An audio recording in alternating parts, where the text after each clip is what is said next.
Good evening students, माय self Mrs Sushma सांगले. आज आपण इयत्ता तिसरी बुद्धिमत्तेचा क्लास घेणार आहोत. ध्येय अकॅडमी आय एम विनर या स्पर्धा परीक्षेला तुम्ही बसलेलाच आहात. तर आता आपली परीक्षा फक्त 1 महिनाच राहिलेली आहे.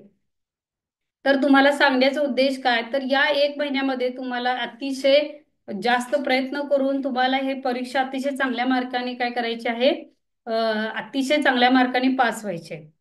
आपले ऑनलाईन क्लास सुद्धा व्यवस्थित रेग्युलर होतात.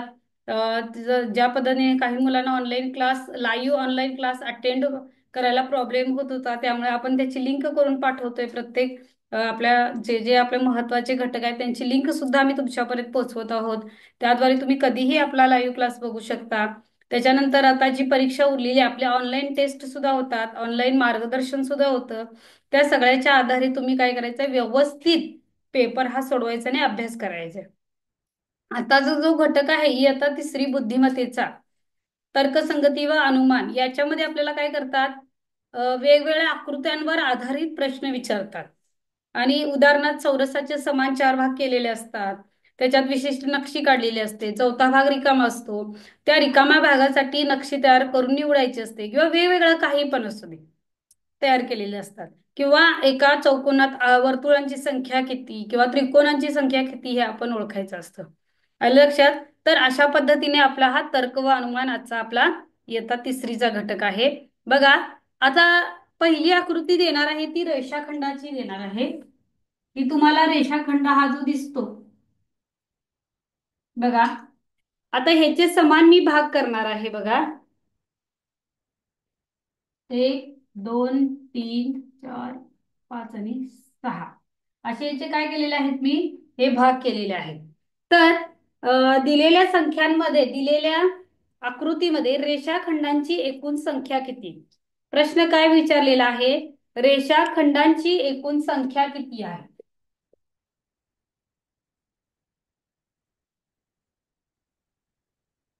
रेषाखंडाची एकूण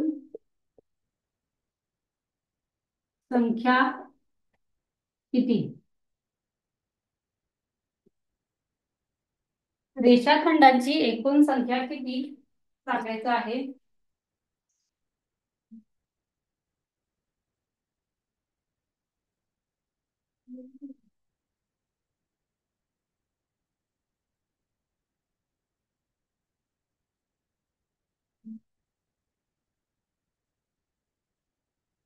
तर बघा, रेषाखंडांची एकूण संख्या किती विचारलेली आहे.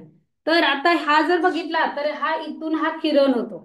हा, मग रेषाखंड एकूण किती आहेत बघा, 1 2 3 4 5, हे 5 रेषाखंड झाले. हा 1 2 3 4 5, त्याच्यानंतर बघा, हा ते 5 झाले. हा एक 6 रेषाखंड, इकडे समोर लक्ष द्यायचं आहे. रेषाखंड हा एक 6, हा एक 7, हा एक 8, हा मधला तिन्ही मिळून एक 9, त्याच्यानंतर हा मोठा एक 10, त्याच्यानंतर इकडे एक येतो हा 11. हा, हा झाले 11 झाले. त्याच्यानंतर बघा, ते 5 आणि हे 6 11, त्याच्यानंतर बघा इकडून इकडे एक हा रेषाखंड होतो, इकडून इकडे काढलेला आहे, इकडून इकडे एक 12, हा एक आहे 13, हा एक आहे 14, आणि इथून इथं सगळ्यात 14 झालेला आहे. त्याच्यानंतर हा एक आहे 15. एकूण ह्याच्यामध्ये 15 रेषाखंड आहेत. एकूण किती रेषाखंड आहेत, 15. हा झाला किरण.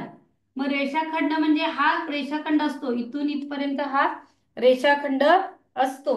म्हणजे त्याच्यामध्ये काय करायचंय, किती रेषाखंड आहेत, 1 2 3 4 5. सोप्या पद्धतीने सांगतो ह्याची, कशी तुम्ही 15 रेषाखंड, आता मी तुम्हाला हे काढून दाखवले, पण हे 15 रेषाखंड काढून न दाखवता कशा पद्धतीने सोडवायचं आहे बघा. असे घटक काय केलेले आहेत, हे पूर्ण काय केलेलं आहे, रेष काढलेली आहे. आता रेषाखंड 1 2 3 4 5 6 रेषा झाल्या. पुढे फक्त लक्ष द्यायचं आहे. सगळ्यांनी पुढे लक्ष द्या. दिलेल्या आकृतीमध्ये एकूण रेषाखंड किती आहेत, हा बुद्धिमत्तेला प्रश्न पडतो. तर एकूण ह्याचे भाग किती झाले बघा पुढे, हे बघा भाग किती झाले बघा पुढं, 1 2 3 4 5. मग आपण काय करायचं, 1+2+3+4 आणि +5 यांची बेरीज करायची. प्रत्येक वेळेला असं असं आपण काढत होतो बघा, हा एक रेषाखंड, हा एक रेषाखंड. असं करण्यापेक्षा शॉर्टकट पद्धतीने मांडून घ्या. 1 2 किती भाग होतात मधले, 5 भाग होतात. मग 5 भागाचे 1+2+3+4+5+6 असे करून घ्या. यांची टोटल बेरीज 15 येते. टोटल बेरीज किती येते, 15 येते. म्हणजे दिलेल्या आकृतीमध्ये किती रेषाखंड आहेत, तर दिलेल्या आकृतीमध्ये एकूण 15 रेषाखंड आहेत. आलं लक्षात. तर अशा प्रकारे तुम्हाला काय करणार आहे, पुढं आकृती देणार आहे, तुम्ही त्याची उत्तरं मला सांगायची आहेत. बघा प्रश्न कसा आहे, आकृतीमधील कोणांची संख्या ओळखा.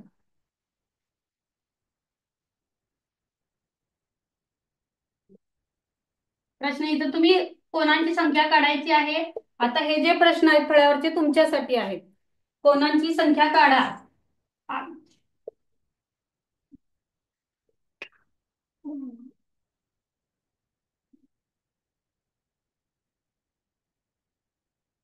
कोणांची संख्या काढा. Option number 1 2, option number 2 3, option number 3 5, option number 4 8. पुढे बघा.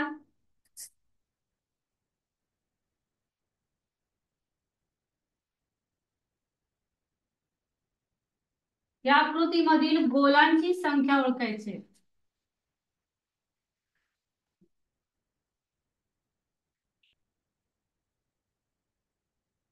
गोलांची संख्या ओळखा.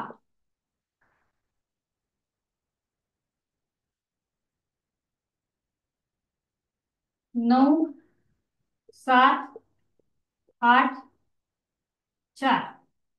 पहिला, हा दुसरा प्रश्न, हा तिसरा प्रश्न, हा आहे तिसरा प्रश्न. बघा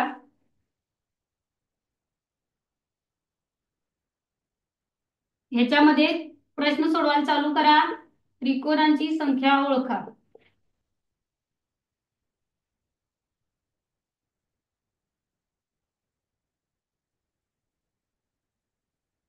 त्रिकोणांची संख्या ओळखा.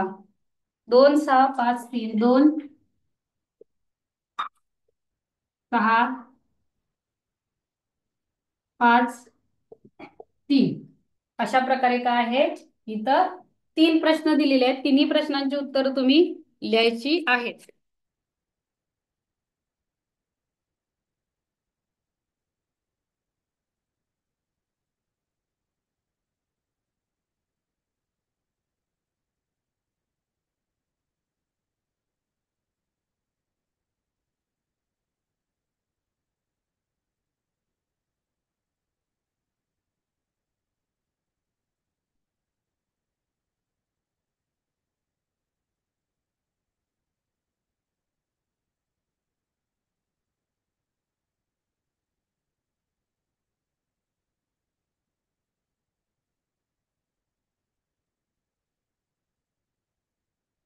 बघा सोपी गणित आहेत.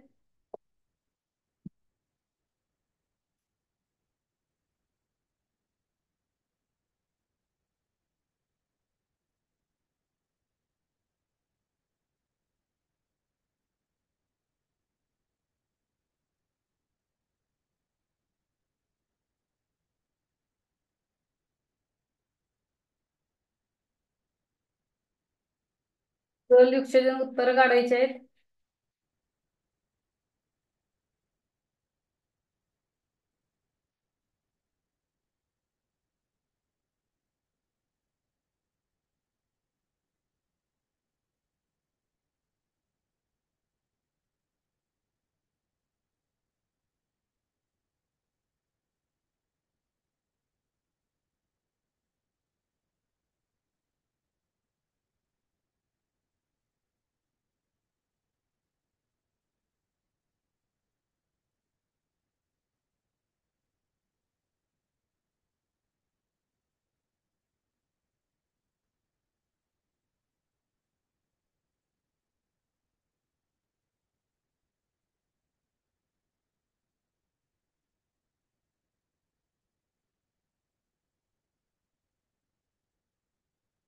बघा पहिला प्रश्न काय आहे? कोणांची संख्या काढा. आता फक्त पुढे लक्ष द्यायचं आहे.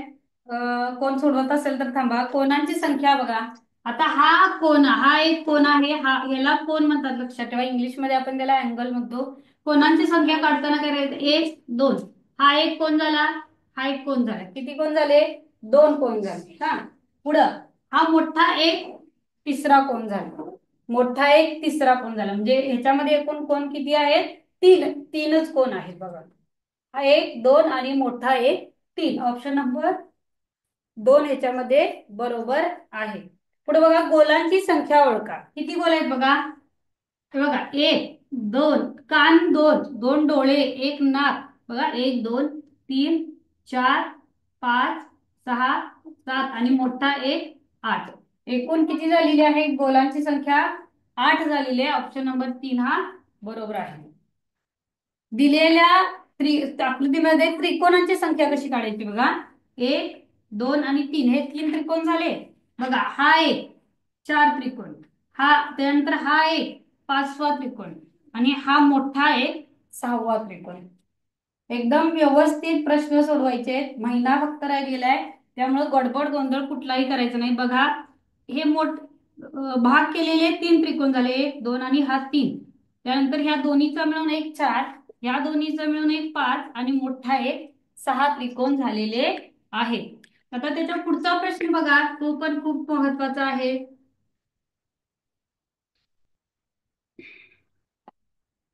याचं उत्तर कोण सांगते बघूया. पहिला याच्यामध्ये डायरेक्ट पर्याय देणार आहे मी.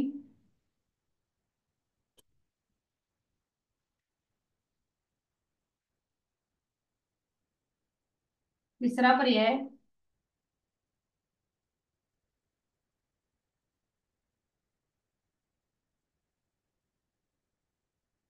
चौथा पर्याय. आता प्रश्न काय आहे बघा याच्यामध्ये. दिलेल्या पर्याय महाराष्ट्र राज्य व सातारा जिल्हा यांची कोणती आकृती बरोबर येते? महाराष्ट्र राज्य व सातारा जिल्हा. महाराष्ट्र राज्य व सातारा जिल्हा यांची कोणती आकृती यामधली बरोबर येते? पुढे बघा.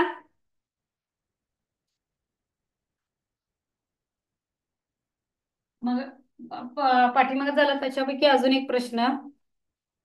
एक दोन आणि तीन. तर दिलेल्या आकृतीमध्ये आता हा प्रश्न आहे, एकूण किती त्रिकोण आहेत तुम्हाला काढायचं आहे. एकूण त्रिकोण किती आहेत? 12. दुसरा आहे 13. तिसरा आहे 20 आणि चौथा आहे 30. तिसरा प्रश्न, हा दुसरा प्रश्न, हा पहिला प्रश्न. सोबतच्या आकृतीत एकूण किती कोण आहेत? एक दोन तीन. एक चार. दुसरा पर्याय आहे 10. तिसरा आहे 15 आणि चौथा आहे 20. तीन प्रश्न दिलेले आहेत. महाराष्ट्र राज्य व सातारा जिल्हा यापैकी कोणतं बरोबर येतं? परत पुढचं आहे त्रिकोणांची संख्या ओळखा. ह्याच्यामध्ये एकूण किती त्रिकोण आहेत, ह्याच्यामध्ये एकूण किती कोण आहेत हे ओळखायचं आहे.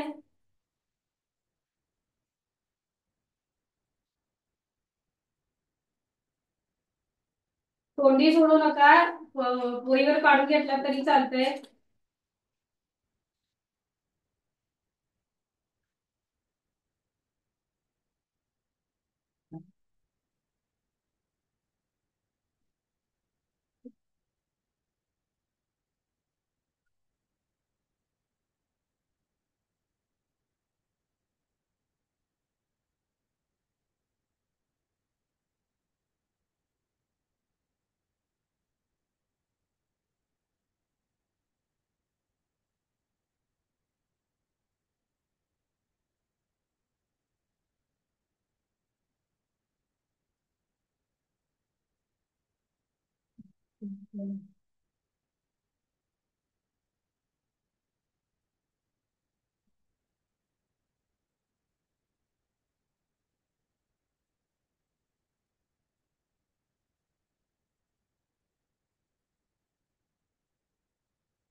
बघा, त्रिकोणांची संख्या ओळखा, कोणांची संख्या ओळखा.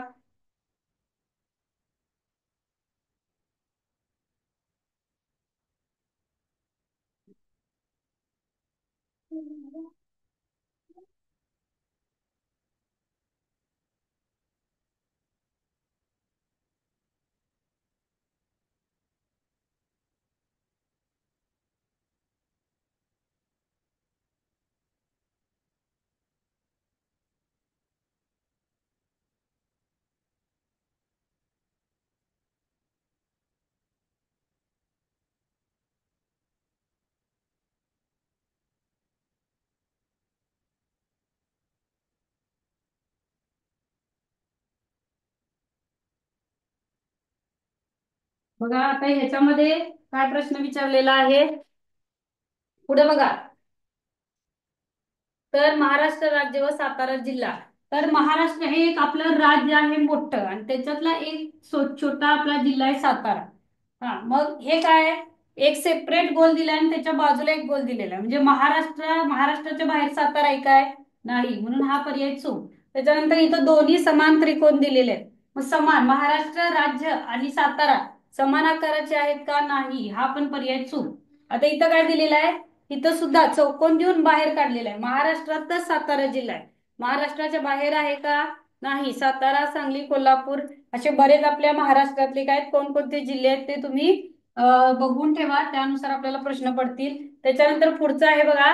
हा एक मोठा चौकोन आणि त्यातला एक गोल दाखवलेला आहे. म्हणजे हा पूर्ण एक महाराष्ट्र आणि त्याच्यामध्ये एक छोटा आहे, म्हणजे गोल दाखवलेला आहे, म्हणजे त्याच्यामधला सातारा एक जिल्हा आहे. म्हणजे याच्यामध्ये ऑप्शन नंबर किती येणार आहे? ऑप्शन नंबर 4 हा बरोबर पर्याय येणार आहे. आले लक्षात? पुढे बघा, आता काय करायचं आहे, असे त्रिकोण दिलेले आहेत. हा त्रिकोण दिलेला आहे. तर याच्यामध्ये त्रिकोणांची संख्या किती ओळखायची आहे? तर तुम्ही काय करणार आहे, तर या त्रिकोणामध्ये 1 2 3 4 असं टाकणार. त्याच्यापेक्षा सगळ्यात सोपी पद्धत पुढे बघायचंय सगळ्यांनी. सोपी पद्धत काय बघा, प्रत्येक त्रिकोणाला नंबर द्यायचा. 1 2 3 4, 1 2 3 4, 1 2 3 4. अशा पद्धतीने काय करायचंय, त्रिकोणाला नंबर द्यायचा आहे. आता इथं किती आहेत बघा, 1 2 3 4. हा, यांची बेरीज करायची. 1 अधिक 2 अधिक 3 अधिक 4 यांची बेरीज करायची. 1 अधिक 2 अधिक 3 अधिक 4 यांची बेरीज. हा, मग ह्या सर्वांची बेरीज करायची. कसे त्रिकोण काढायचे समोर लक्ष द्या. त्यांना प्रत्येकाला नंबर द्या. 1 2 3 4, 1 2 3 4, 1 2 3 4 झालं. आता यांची फक्त बेरीज करा. 1 2 अधिक 1 3, 3 आणि 3 6, 6 आणि 4 10. यांची पण बेरीज 10 येणार, ह्याची पण बेरीज 10 येणार आणि ह्यांची पण बेरीज 10 येणार. हा, ह्याची बेरीज झाली 10, ह्याची बेरीज झाली 10, ह्याची बेरीज 10. मग 10 अधिक 10 अधिक 10 30 झाले. म्हणजेच या त्रिकोणामध्ये एकूण किती त्रिकोण आहेत? 30 त्रिकोण आहेत. कसे ते पण बघा. हा, हा एक त्रिकोण. 1 2 3 4. परत हा 1 2 3 4, 4 आणि 4 8, 9 10 11 12, 12 झाले. त्याच्यानंतर हा 2 मिळून 13, हा 2 मिळून 14, मधला मिळून 15, हा 1 मिळून 16, हा 1 मिळून 17, मोठा एक 18. परत ह्या त्रिकोणात आणि आहेत बघा ते 17 18, हा एक 19, परत हा एक 20, परत हा एक 21, परत हा एक 22, परत हा एक 23, परत प्रत्येकातला मधला 24 25, परत इथं घेतला तर इथून आणि एक 26 तयार होतात. 26 झाल्यानंतर अशा प्रकारे ह्याच्यात अजून 4 त्रिकोण आपल्याला काय होतात? ऍड होतात. ह्या कोणातला घेतला तर 27 28, परत हा एक 29, हा एक मधला होतो तो 30 होतो. अशा प्रकारे ह्याचे 30. एवढं सगळं करत बसण्यापेक्षा काय करा, 1 2 3 4, 1 2 3 4 जेवढे त्रिकोण असतील, समजा इथं अनेक जर वाढला, तिथं सुद्धा तुम्हाला काय करायचंय, 1 2 3 4 5, इथं पर्यंत 5 पर्यंत संख्या द्यायच्या. आणि 5 पर्यंत दिलात तर मग ह्याच्यामध्ये परत अधिक 5 होणार, म्हणजे इथले 5 त्रिकोण तुमचे वाढतात. आलं लक्षात? अगदी सोप्या पद्धतीने तिसरीला असे प्रश्न पडतात. आलं लक्षात? आलं लक्षात? काय करायचं, या त्रिकोणांना डायरेक्ट तुम्ही काय करा, 1 2 3 4 5, 1 2 3 आणि ह्यांची बेरीज करा आणि मग त्यांचे उत्तर तुम्ही काढायचं आहे. ह्याचं पण सेम असंच आहे किती पण कोण देऊ देत, कोणांची संख्या काढा.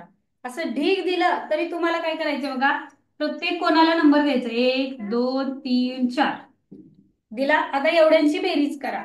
2 आणि 1 3, 3 आणि 3 6, 6 आणि 4 10. टोटल किती, 10 त्रिकोण आहेत.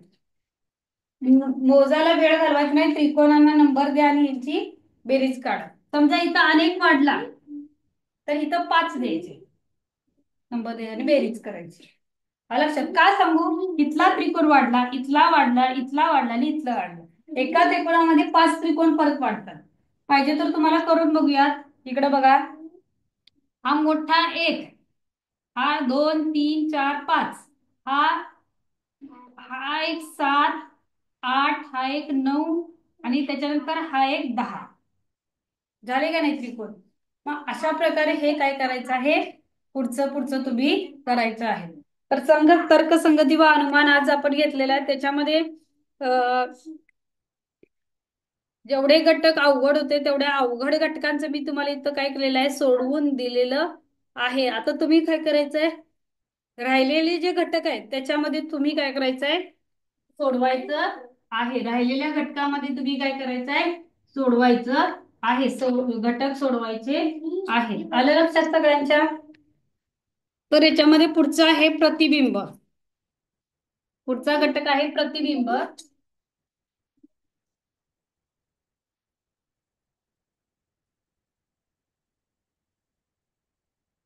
प्रतिबिंब म्हणजे काय, आरशातील प्रतिमा, पाण्यातील प्रतिमा कशी ओळखायची हे आता तुम्हाला सांगणार आहे. आता जल प्रतिबिंब पहिल्यांदा आहे, जल प्रतिबिंब. तर जल प्रतिबिंब ही कशी ओळखायची बघा, कोणत्याही पाण्यात पाहिलेली आकृती, कोणत्याही पाण्यात पाहिलेली आकृती म्हणजे त्या वस्तूचे पाण्यातील प्रतिबिंब होय. पाण्याच्या प्रतिबिंबात मूळ आकृतीचा वरचा भाग खाली आणि खालचा भाग वर होतो पाण्यातील प्रतिबिंबामध्ये. त्यामुळे पाण्याच्या प्रतिबिंबात मूळ आकृतीच्या डाव्या व उजव्या बाजूत कोणताही फरक पडत नाही, सगळ्यात महत्वाची गोष्ट आहे. आलं लक्षात. ज्यावेळी तुम्हाला विचारतात की पाण्यातील प्रतिमा कोणती, फक्त पाण्यातील प्रतिमामध्ये वरची बाजू खाली आणि खालची वर होते एवढं लक्षात ठेवा. त्याच्यामध्ये डावीची उजवी आणि उजवीची डावी होत नाही बघा. आता इथं जल प्रतिबिंब एवढंच लक्षात ठेवायचं आहे, जल प्रतिबिंब आहे हा, ही आकृती आहे. आता याची काय ओळखायची आपल्याला, जल प्रतिबिंब ओळखायचं आहे. पाण्यातील काय सांगितलेलं आहे याच्यामध्ये, फक्त वरची बाजू खाली आणि खालची बाजू वर एवढंच दिसते. याच्यामध्ये दुसरा कोणताही फरक नसतो. पाण्यातील प्रतिमा कोणती येणार, आता याच्यामध्ये पर्याय कसे दिलेत बघा.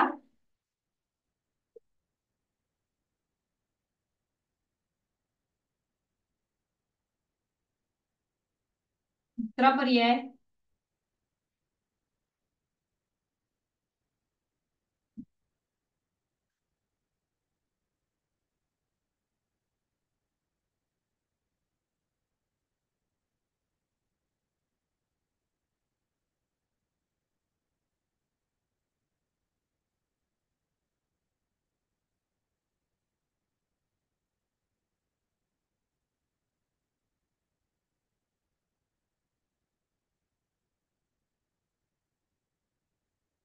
पाण्यातील प्रतिमा फक्त वरची बाजू खाली आणि खालची बाजू वर एवढाच त्याच्यामध्ये फरक होतो, ती तुम्ही ओळखायची आहे. त्याची पाण्यातील प्रतिमा ओळखा बघू.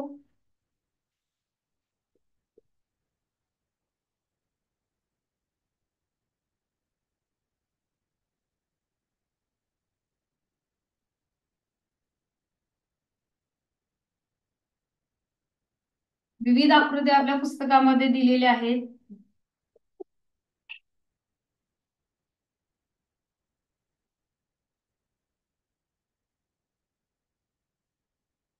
पाण्यातील प्रतिमेचं फक्त एवढंच लक्षात ठेवायचं की वरची बाजू खाली आणि खालची बाजू वर, एवढंच लक्षात ठेवायचं आहे.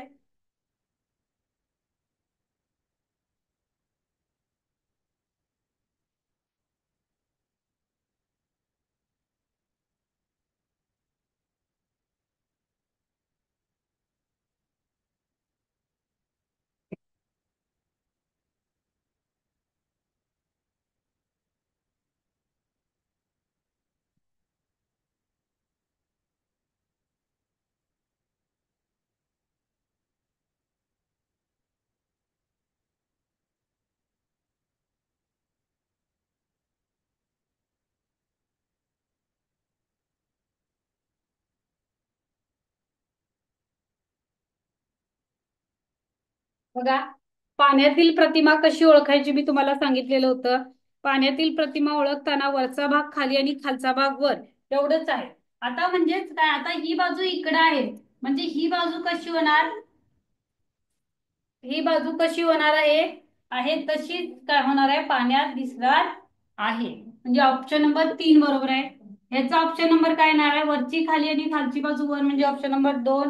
ह्याचा ऑप्शन नंबर 1 आणि ह्याचा पण ऑप्शन नंबर 1 येणार. बाकी सगळ्या बघितल्या तर सगळ्या ह्या वेगवेगळ्या तिरक्या सरळ अशा आकृत्या आलेल्या आहेत. म्हणजेच काय, पाण्यातील प्रतिमा ओळखताना वरची बाजू खाली आणि खालची बाजू वर एवढाच फरक त्याच्यामध्ये येतो. आणि पुढचं आहे ते आरशातील प्रतिमा. आरशातील प्रतिमामध्ये फक्त एवढं लक्षात ठेवायचं की वस्तूची डावी बाजू ही उजवी होते आणि उजवी बाजू ही डावी होते.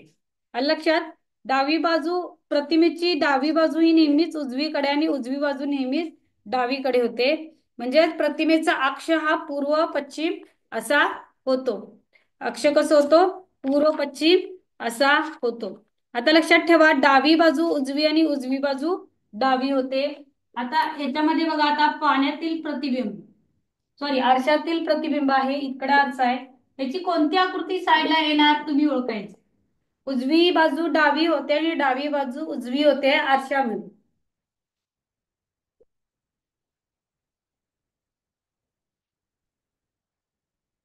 याची आकृती ओळखायची आहे.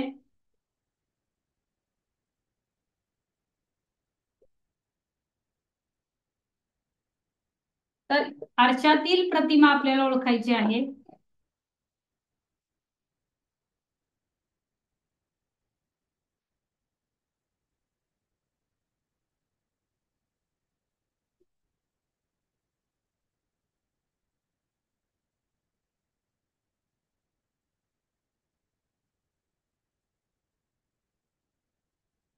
बघा, आता मी काय सांगितलेलं होतं की डावी बाजू उलटी होते आणि उलटी बाजू, सॉरी, उजवी बाजू डावी आणि डावी बाजू उजवी होते. याचं सर्रास उत्तर फक्त एकच येणार आहे, ही बाजू इकडे आली तर ही बाजू इकडे गेलेली आहे.